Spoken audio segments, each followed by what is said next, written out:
Esta presentación tiene como objetivo introducir los instrumentos que se conocen como galvanómetros. Primero voy a explicar cómo se distinguen un instrumento analógico y después les voy a presentar los instrumentos de bobina móvil, hierro móvil y electrodinámicos. Los instrumentos analógicos se caracterizan por no utilizar tecnología digital y se reconocen porque tienen su indicación, se realiza a partir de una aguja y una escala graduada. La aguja está asociada a una parte móvil que se mueve a partir de una fuerza, dependiendo de cómo se generan esas fuerzas, son distintos tipos de instrumentos, y la escala graduada se obtiene por calibración y básicamente son distintas líneas que indican valores y una unidad. Esta presentación no explica todos los aspectos correspondientes a este tipo de instrumentos, la idea es que la puedan complementar con los apuntes de la materia y la presentación que ya se encuentra en el campus. El instrumento bobina móvil es el primero que vamos a estudiar. En este instrumento la corriente a medir fluye por una bobina que se encuentra en un campo magnético continuo, generado por imanes permanentes. Se genera una fuerza que mueve la aguja indicadora de manera proporcional a la corriente. La aguja se encuentra asociada a la bobina móvil. Este es un instrumento lineal. El movimiento de la aguja es proporcional a la corriente. Mide valor medio porque asociada a la bobina móvil, a la aguja, se encuentra una masa y un resorte que buscan justamente frenar un poco el movimiento de la aguja. Si no sería muy caótico, la aguja se movería mucho. Entonces uno lo que mide es un valor medio que está relacionado a un punto estacionario de este sistema dinámico. Es polarizado porque únicamente mide tensión positiva y corriente positiva. ¿Por qué? Porque al cambiar la corriente, el sentido de la corriente, la aguja se movería para el sentido contrario porque la fuerza cambiaría también de sentido. Entonces, el principio de funcionamiento podría distinguir tensiones negativas y positivas. Sin embargo, la gran mayoría de los instrumentos que encontramos en el mercado únicamente presentan tensiones positivas.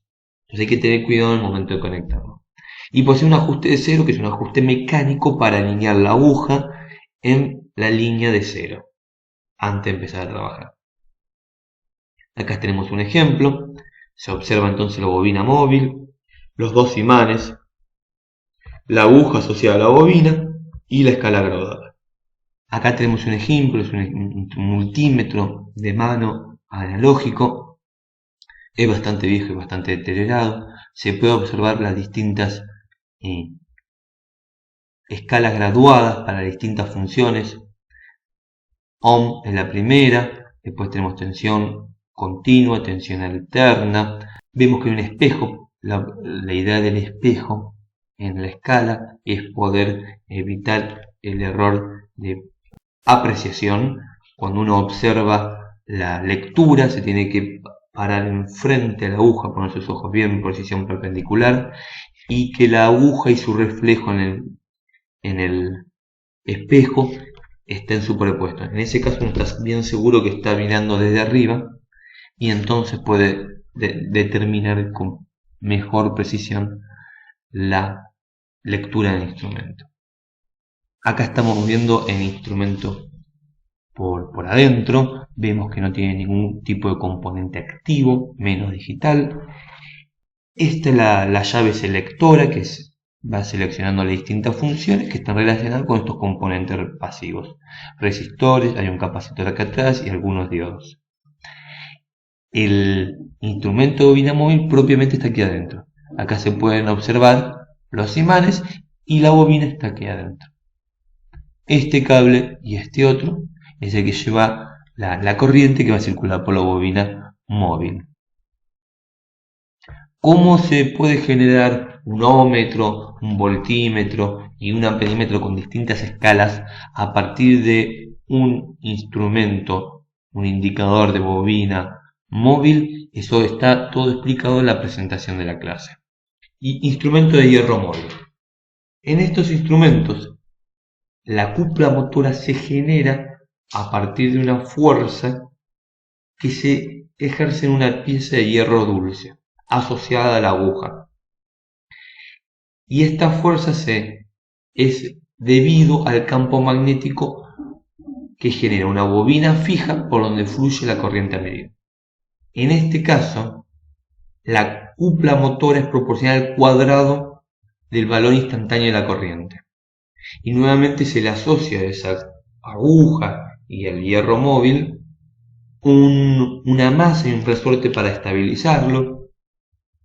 Y entonces lo que se termina observando es una indicación que es proporcional al valor medio del cuadrado de la corriente. Y esto es valor eficaz. Así se define el valor eficaz.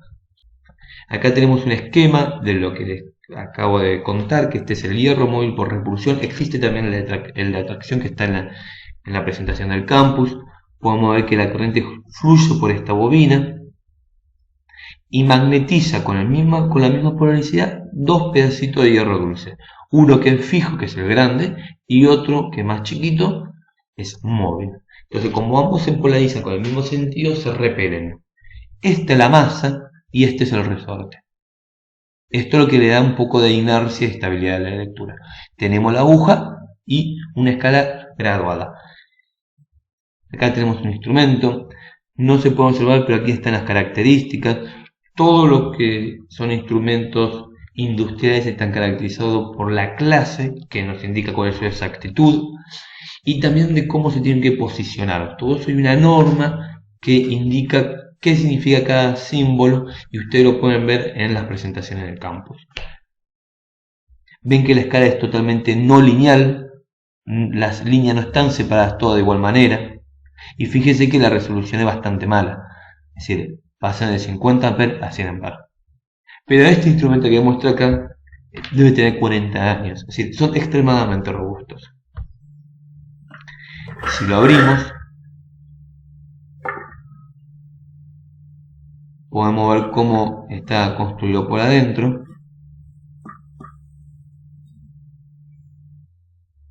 Ahí se puede observar la bobina por donde circula la corriente. Ahí está el resorte que frena a la aguja. Y el hierro móvil y el hierro fijo están adentro, es decir, no se pueden observar en la foto. ¿Cuáles son las características del hierro móvil? Principalmente, lo más importante es que mide valor eficaz. Esto es muy interesante, porque medir valor eficaz siempre es complejo y caro. Además, no posee polaridad porque justamente se asocia al cuadrado de la corriente, entonces no importa en qué sentido se ponga una corriente continua, siempre va a indicar el módulo.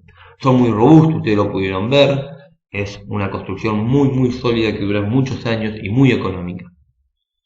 La contra es que es un instrumento de baja precisión, no más de 0.1%. Pero los hacen buenos candidatos para seguir utilizando en aplicaciones industriales donde ustedes requieran medir valor eficaz. Los instrumentos electrodinámicos, en este caso la cúpula motora se genera entre dos bobinas, una fija y una móvil. La cúpula es proporcional a la multiplicación de las corrientes de cada bobina y nuevamente se indica el valor medio de la cúpula motora. Entonces, dependiendo de cómo se conecten la bobina fija y la bobina móvil, podemos utilizar a este instrumento electrodinámico para distintas aplicaciones. Hoy en día no es un instrumento tan utilizado, personalmente nunca tuve la posibilidad de trabajar con uno de estos instrumentos, pero es muy interesante porque nos permite medir valor eficaz, justamente porque es al cuadrado si se conectan las dos bobinas en serie. ¿Bien? Acá tenemos la bobina fija dividida en la mitad porque justamente se suele hacer así de manera constructiva, y la bobina móvil. Si están todas en serie tenemos un amperímetro que mide valor eficaz. En este caso se coloca un resistor en paralelo a la bobina móvil, que es la que limita la corriente, para poder drenar corriente y entonces poder tener distintos rangos para el amperímetro. Esto es similar a lo que se explica en la presentación del campus. En el caso si uno necesita de un voltímetro, se ponen todas las bobinas en serie y un resistor en serie para limitar la corriente y no quemar los bobinados. Y si uno quiere tener un watímetro, que es un instrumento muy interesante para poder medir potencia activa, lo que tiene que hacer es poner con una bobina, mide la tensión, que puede ser la bobina móvil, por ejemplo, la pone en paralelo para medir tensión, y para medir corriente utiliza bobinas fijas, en serie. De esta manera pueden entonces medir potencia. Por eso es un instrumento muy atractivo. Muy bien, con esto entonces terminamos la presentación de instrumentos analógicos.